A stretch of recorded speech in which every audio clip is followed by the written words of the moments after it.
오늘 주신 하나님의 말씀은 창세기 15장 1절부터 7절까지 말씀이에요. 창세기 15장 1절부터 7절까지 말씀을 우리 같이 함께 읽겠습니다.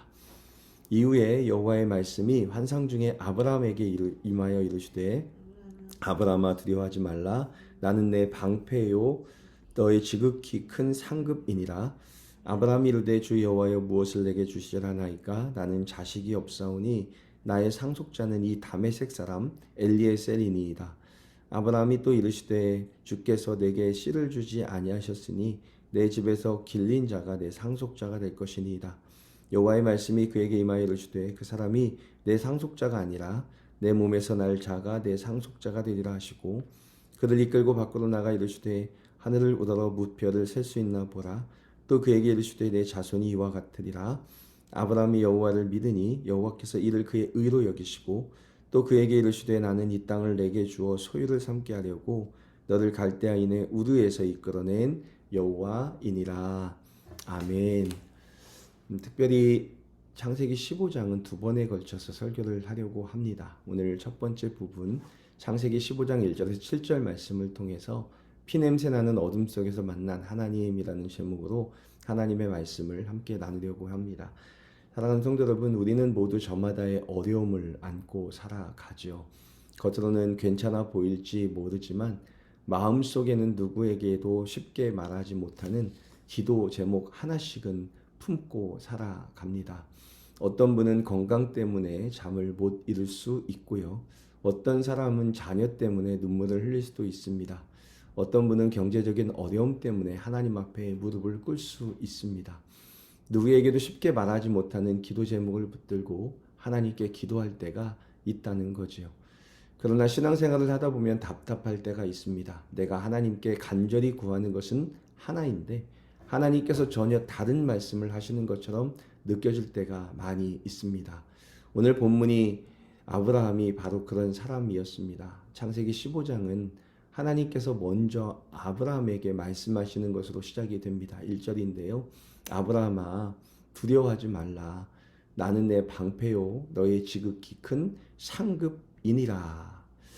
얼마나 놀라운 말씀입니까? 하나님께서 친히 아브라함의 방패가 되어주겠다. 내가 내 상급이 되겠다라고 약속을 하시는 장면으로 창세기 15장이 시작이 됩니다. 그런데 이상하죠? 이렇게 귀한 약속을 들은 아브라함은 전혀 기뻐하지 않습니다. 왜냐하면 아브라함에게 가장 시급한 문제가 그것이 아니었기 때문입니다. 하나님께서는 방패를 말씀하시는데 아브라함은 아들을 생각하고 있었습니다. 하나님께서는 상급을 말씀하시는데 아브라함은 후손을 생각하고 있었습니다. 그러니 하나님의 말씀이 들어오지 않습니다. 하나님이 말씀하시는 것이 나와는 별개의 것으로 들립니다. 아들이 없는데, 후손이 없는데 방패가 무슨 소용이고 상급이 무슨 소용이겠는가라는 생각을 할 수 있는 상황이죠. 그래서 아브라함은 하나님께 아주 솔직하게 말합니다. 여호와여, 내게 무엇을 주시려 하나이까? 나는 자식도 없나이다. 이 말은 참 인간적이지요. 하나님, 좋은 말씀인 것은 압니다. 하지만 지금 제게 가장 필요한 것은 그것이 아닙니다.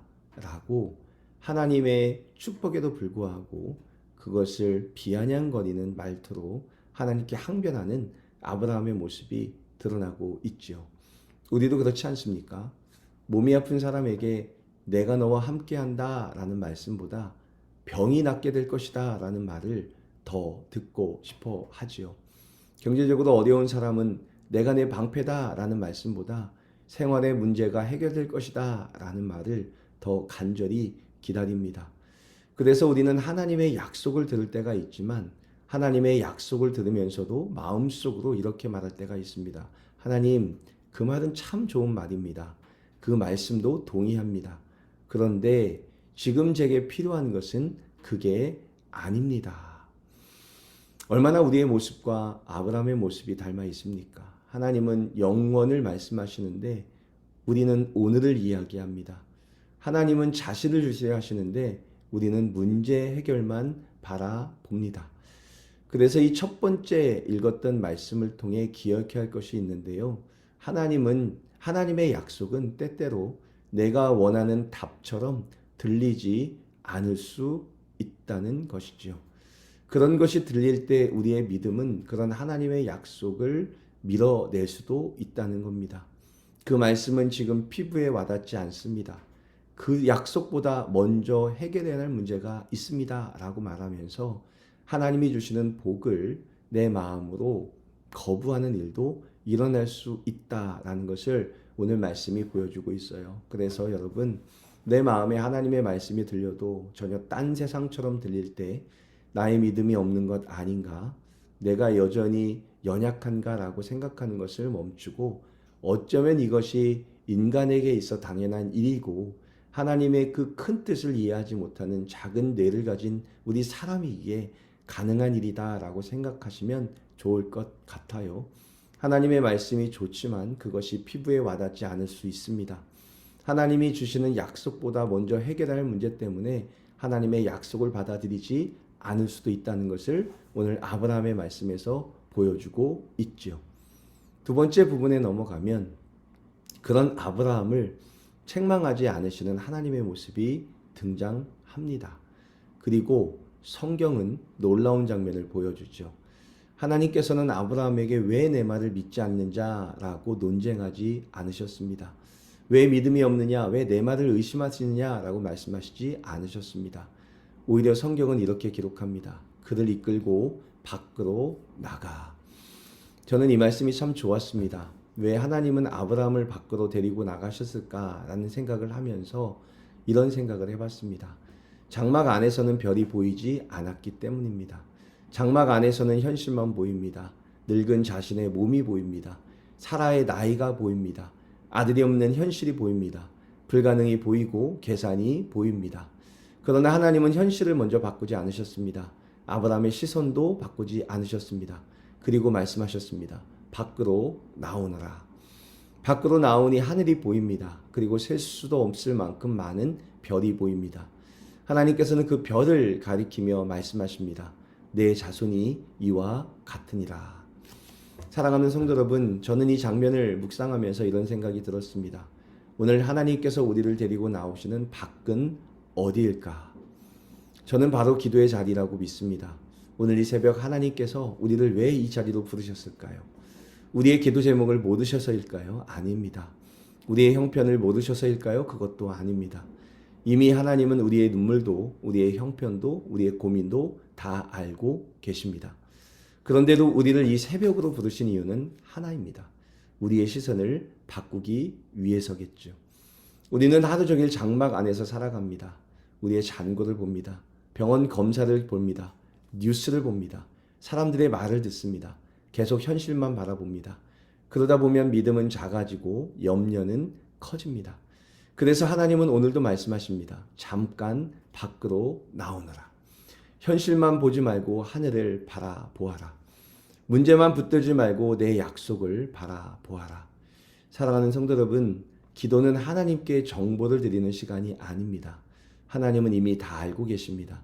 기도는 하나님께서 우리의 시선을 교정하시는 시간입니다. 현실만 바라보던 눈을 들어 하나님을 바라보게 하시는 시간이지요. 문제만 바라보던 눈을 들어 약속을 바라보게 만드는 시간입니다. 그래서 저는 새벽 기도가 참 귀하다고 생각합니다. 이 자리는 단순히 소원을 말하는 자리가 아니라 별을 보는 자리이기 때문입니다. 하나님의 약속을 다시 바라보는 자리이기 때문입니다. 여러분, 생각해 보십시오. 아브라함이 별을 보고 장막으로 돌아왔을 때 현실은 달라졌습니까? 아니죠. 사라는 여전히 늙었습니다. 아들도 아직 태어나지 않았습니다. 환경도 그대로였습니다. 그러나 한 가지는 분명히 달라졌습니다. 아브라함의 믿음이 달라졌어요. 그래서 성경은 아주 담담하게 기록합니다. 아브라함이 여호와를 믿으니. 믿음은 현실이 바뀌어서 생기는 것이 아니라 하나님의 약속을 다시 바라볼 때 생기는 것임을 오늘 말씀이 보여주고 있죠. 오늘 새벽도 마찬가지입니다. 이 새벽 예배가 끝나고 다시 생활로 돌아갔을 때 문제가 그대로일 수도 있습니다. 병도 그대로일 수 있습니다. 여러 문제가 그대로일 수 있습니다. 하지만 믿음을 가지고 돌아간다면 하나님께서는 그 믿음을 통해 하나님의 때에 현실까지 변화시킬 것을 믿는 믿음을 가지고 가기를 하나님이 원하고 계실 것입니다. 사랑하는 성도 여러분, 혹시 오늘도 무거운 짐을 안고 이 자리에 나오셨습니까? 그렇다면 오늘 하나님께서 여러분에게도 말씀하실 것입니다. 장막 밖으로 나오너라. 별을 보아라. 내 현실보다 내 약속이 더 크다는 것을 믿음으로 받아들여라. 이 새벽 하나님께서 우리의 문제를 해결하시기 전에 먼저 우리의 믿음을 새롭게 하시고 현실보다 크신 하나님의 약속을 바라보는 은혜를 허락하시기를 바랍니다. 장막 안에 머물며 하나님을 바라보지 못했을 때에는 여전히 오는 한계 때문에 한숨이 푹푹 났지만 장막 밖으로 나아가 별을 쳐다보며 하나님이 주신 약속을 다시 한번 되새겼을 때에 그 믿음이 하나님이 이루실 약속을 믿는 믿음으로 변했던 것처럼 오늘 이 기도의 시간이 하나님이 이끌어 가시는 하나님의 인생을 다시 받아들이고 하나님을 믿는 믿음으로 다시 한번 약속과 희망과 소망을 얻는 귀한 은혜의 시간이 될 수 있기를 간절히 소망해요. 오늘 이 새벽을 택하신 여러분을 축복합니다. 그리고 이 시간 기도를 올려드리는 모든 것들이 하나님께서 점차 이루어 가실 축복의 약속임을 기억하면서 오늘도 기도를 쉬지 않고 하나님께 우리의 소원을 마음껏 아뢰 드리는 귀한 은혜의 시간이 될 수 있기를 간절히 소망합니다.